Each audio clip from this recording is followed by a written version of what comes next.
மக்கா வணக்கம். கவர்மெண்ட் ஆஸ்பத்திரிகளில் ஏகப்பட்ட கொடுமை நடந்துக்கிட்டு இருக்குது. ஒரு ஆஸ்பத்திரியில் டாக்டரே போதையில் வைத்தியம் பார்த்து சிக்கியிருக்காரு. பல மருத்துவமனைகளில் டாக்டர் இல்லை, மருந்து இல்லை, நர்ஸ் இல்லைன்னு ஜனங்க புலம்பிகிட்டு இருக்காங்க. அதையெல்லாம் கவனிக்க வேண்டிய ஐயா மா சுப்பிரமணியம் ஏதோ பவள விழா கொண்டாட போகிறாங்களாம். அதுக்கான ஏற்பாடுகளை பார்வையிட்டு இருக்காரு. இவங்க ஆட்சிக்கு வந்ததுலேருந்து விழாக்களை மட்டும்தான் நடத்திட்டு இருக்காங்க. போன வருஷம் ஃபுல்லாக 100ஆண்டு விழா, அது முடிஞ்சதும் இப்போ பவள விழா. ஓட்டு போட்ட நாம் திண்டாடிட்டு இருக்கையில் ஓட்டு வாங்கின அவங்க கொண்டாடிட்டு இருக்காங்க. கொண்டாடட்டும். திண்டாடிட்டு இருக்க ஜனங்களுக்கு கொண்டாட வைக்கவும் தெரியும், மறுபடியும் திண்டாட வைக்கவும் தெரியும். சரி மக்களே, போய் குறுஞ்செய்திகளை பார்த்துட்டு வாங்க. திராவிட மாடல் திண்டாட்டங்களை விரிவான செய்திகளில் சொல்கிறேன். டாஸ்மாக நடத்துறதுல பொம்மை முதலமைச்சருக்கு எள்ளளவும் விருப்பம் இல்லையா ஐயா முத்துச்சாமி சொல்லியிருக்காரு. அப்புறம் எதுக்கு சார் டார்கெட் வச்சு சேல்ஸ் பண்றீங்க? டாஸ்மாக்ல வியாபாரம் குறைஞ்சா அதிகாரிகள் கூப்பிட்டு விசாரிக்கிறாங்களாம், அதெல்லாம் எதுக்கு? கடலூர் மாவட்டம் விருத்தாச்சலத்தில் போதை தலைக்கேறின தலைமை காவலர் ஒருத்தர் கோவில் முன்னாடி என்ன பண்ணிட்டு இருக்காருன்னு பாருங்க. காவலர் ஒருத்தர் டியூட்டி நேரத்தில் இப்படி தண்ணில தெரியாம இருக்காரு. அந்த அளவுக்கு தமிழ்நாடே போதையில தள்ளாடிக்கிட்டு கிடக்கு. கொடுத்த வாக்குறுதியை நிறைவேற்றலன்னு சொல்லி பகுதியினர் ஆசிரியர்கள் உண்ணாவிரத போராட்டம் பண்ணிட்டு இருக்காங்கப்பா. எல்லாரையும் பணி நிரந்தரம் பண்றேன்னு வாக்குறுதி கொடுத்துட்டு சொன்னதை செய்யல. ஆனா 90% வாக்குறுதியை நிறைவேற்றிட்டோன்னு சொல்றாங்க. அது எதுன்னு தான் தெரியல. கிராமங்கள் தோறும் கல்வி போய் சேரணும்னு எல்லாரும் கனவு கண்டா இந்த திராவிட மாடல் ஆட்சியில போதை ஊசிகள் போய் சேர்ந்துட்டு இருக்கு. வேலூர் பக்கம் ஒரு கிராமத்துல இளவட்ட பசங்க போதை ஊசிக்கு அடிமையாகி கிடக்காங்க. குறுஞ்செய்திகளை பார்த்துட்டீங்க, வாங்க விரிவான செய்திகளை பார்க்கலாம்.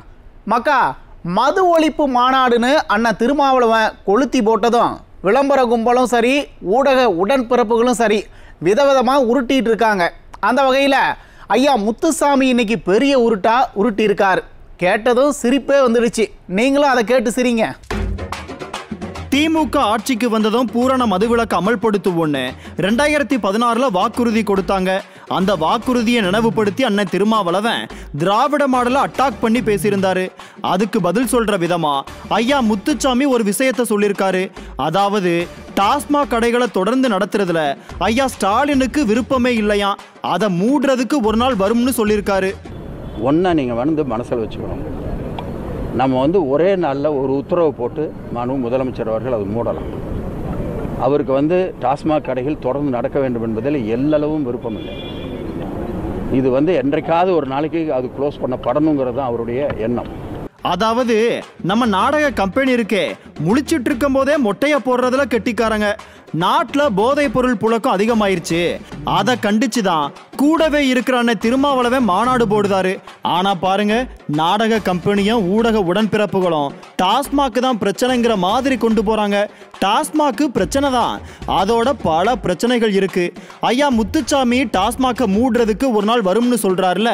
அடுத்த மாசம் 2ஆம் தேதி காந்தி ஜெயந்தி அன்னைக்கு கடை திறக்கவே கூடாது. ஆனாலும் கூட சாராய வியாபாரம் நடக்கத்தான் போகுது. நாமளும் பார்க்கத்தான் போறோம்.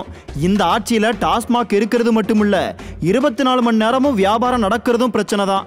டாஸ்மாக் இருக்கும்போதே கள்ளச்சாராய வியாபாரமும் ஜோரா நடக்கிறது 2வது பிரச்சனை. இந்த கொடுமையெல்லாம் பத்தாதுன்னு கஞ்சா வியாபாரம், போதை ஊசி வியாபாரம், மெத்து வியாபாரம்னு இளைஞர்களை சீரழிக்கிற எல்லா போதை வியாபாரமும் நடக்கு. அது எல்லாத்தையும் விட பெரிய பிரச்சனை. போதைப் பொருள் புழக்கத்தால இம்புட்டு பிரச்சனை இருக்கேல, எப்படி டாஸ்மாக் கடையை காட்டி அதோட இந்த பிரச்சனைகளை சுருக்குறாங்க பாருங்க. திராவிட மாடல் கும்பல் திறமசாலிங்க தான்ப்பா. அது எப்படி ஐயாவுக்கு எல்லளவும் விருப்பம் இல்லையா? அப்புறம் ஏன் சார் டார்கெட் வச்சு வியாபாரம் பண்றீங்க? மது மட்டும் பிரச்சனை இல்ல, இங்க அதை விட மோசமான போதைப் பொருட்கள் புழங்குறதும், சர்வதேச போதைப் பொருள் கடத்தல் கும்பலோட தலைநகரமா தமிழ்நாடு மாறினதும், அதுல உடன்பிறப்புகளே சிக்கிறதும் தான் சிக்கலா இருக்கு. சும்மா டைலாக் பேசி நாடகம் போட்டு யாரும் மக்களை ஏமாத்த முடியாது சார். ஜனங்க இந்த மாதிரி நாடகங்களை பார்த்து ரொம்பவே தெளிஞ்சிட்டாங்க. சரி, ஐயா முத்துசாமி பேசுனதை பார்த்தாச்சு. கூடவே தமிழ்நாடு போதையால் எவ்வளவு சீரழிஞ்சு போய் கிடக்குன்னு பார்க்கணும்ல. கிராமங்களில் கூட பார்த்தீங்கன்னா போதை ஊசி பழக்கம் வந்துட்டு எந்நேரமும் போதை வியாபாரம் நடக்குது. அதுக்கு உதாரணமாக சமீபத்தில் நமக்கு கிடைச்ச சில தகவல்களை பார்க்கலாம். திருப்பூர் மாவட்டம் காங்கேயம் பக்கம் 24 மணி நேரமும் மதுபான விற்பனை நடக்கு. இந்த ஏரியாவுல இருக்கிற நத்தக்காடையூர் அப்புறம் முத்தூர் இந்த 2 ஊர்ல இருக்கிற பார்ல எப்ப போனாலும் சரக்கு வியாபாரம் பண்றாங்களாம். எல்லாம் டபுள் ரேட் வச்சு வித்துட்டு இருக்காங்க. இது சம்பந்தமா ஊர் பொதுமக்கள் காவல்துறைக்கு தகவல் கொடுத்தாலும் நடவடிக்கை எடுக்க மாட்டேங்காங்களாம். இதே மாதிரி அமைச்சர் மா சுப்பிரமணியத்தோட தொகுதியிலையும் காலையில 7 மணிக்கெல்லாம் கடை திறந்துடுறாங்களாம். வாங்க வேண்டியதை வாங்கிட்டு போலீஸ்காரங்க கண்டுக்காம இருக்காங்கன்னு பொதுமக்கள் புலம்புறாங்க. நாம முன்னாடியே சொன்ன மாதிரி டாஸ்மாக்ல நடக்கிற ஓவர் டைம் வியாபாரம் ஒரு பக்கம்னா விதவிதமா போதைப் பொருள் புழக்கம் இன்னொரு பக்கம். வேலூர் மாவட்டம் குடியாத்தத்துக்கிட்ட தட்டப்பாறைன்னு ஒரு கிராமம் அப்பா. அந்த ஊர்ல அடிப்படை வசதிகள்லாம் எப்படி இருக்குன்னு தெரியல. ஆனா இளவட்ட பசங்களை சீரழிக்கிற போதை ஊசி பழக்கம் நல்லாவே பரவி இருக்கு.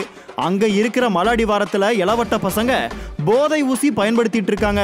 பாருங்க, கிராமங்களுக்கு மற்ற வசதி எதுவும் வரமாட்டிக்கு, ஆனா போதைப் பொருள் புழக்கம் மட்டும் வேகமா வருது. டாஸ்மாக உடனே மூட முடியாதுன்னு சொல்ற திராவிட மாடலு இந்த போதைப் பொருள் புழக்கத்துக்கெல்லாம் யாரு காரணம்னு சொல்ல முடியுமா? ஆக மக்கா திரும்பவும் சொல்றேன், டாஸ்மாக் மட்டும்தான் பிரச்சனைன்னு சொல்லி திசை திருப்புவாங்க. நம்பிடாதீங்க. இந்த ஆட்சியில தமிழ்நாடு போதைப் பொருட்களோட கேந்திரமா மாறிடுச்சு. நம்ம பிள்ளைகளோட எதிர்காலத்தை இந்த மாடல் ஆட்சி மண்ணாக்கிட்டு இருக்கு. நினைவுல வச்சுக்கோங்க.